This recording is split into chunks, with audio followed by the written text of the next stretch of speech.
Kansas City on the road at Carolina. This is 10.5 to 11 in favor of the Chiefs. 43.5 is our total. Actually, there are 42.5 that hit at ESPN Bet out there. So you can find all the way from 42.5 all the way to 43.5 in the market.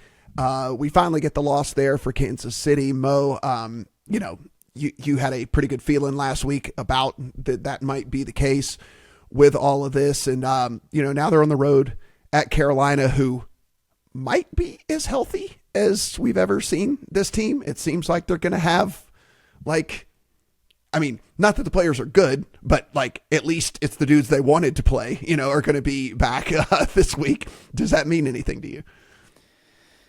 I think what means something to me a little bit here is if you look at the tweets coming out of the NFL reporters,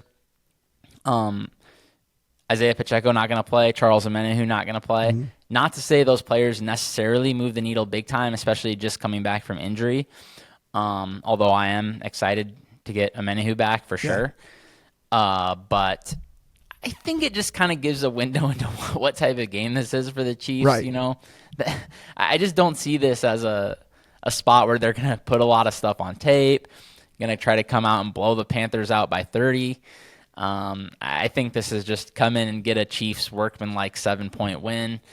I took Carolina plus 11, I think it was. Maybe 10.5, I don't recall for sure. Mm-hmm. But, yeah, I just think the Chiefs are just going to come in and get a workman-like win.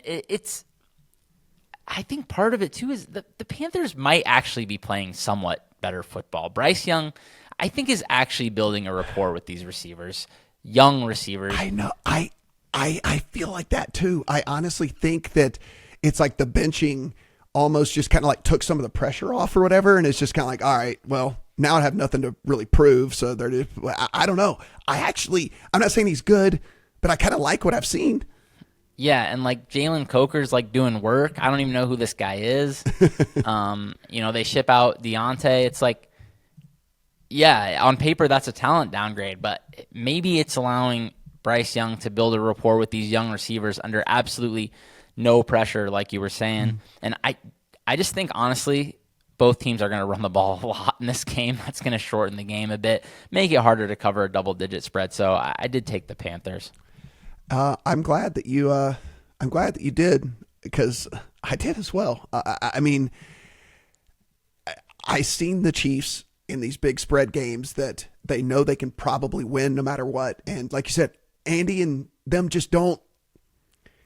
It is the opposite of Dan Campbell, right? It's they do not do the foot on the gas the whole time and throw passes to offensive linemen when they're up 3 scores and shit like that. Yeah, that's just, is Spags going to pull out his best blitzes for Bryce Young?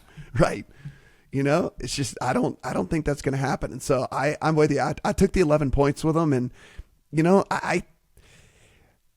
I don't think the players coming back for them are good, but it is at least the players they wanted to play heading into the season. And so with that, can they keep it within 12 points? We shall see, but I did the same thing that you did. Hopefully we don't get made to look like fools here, and Kansas City wins this thing massively.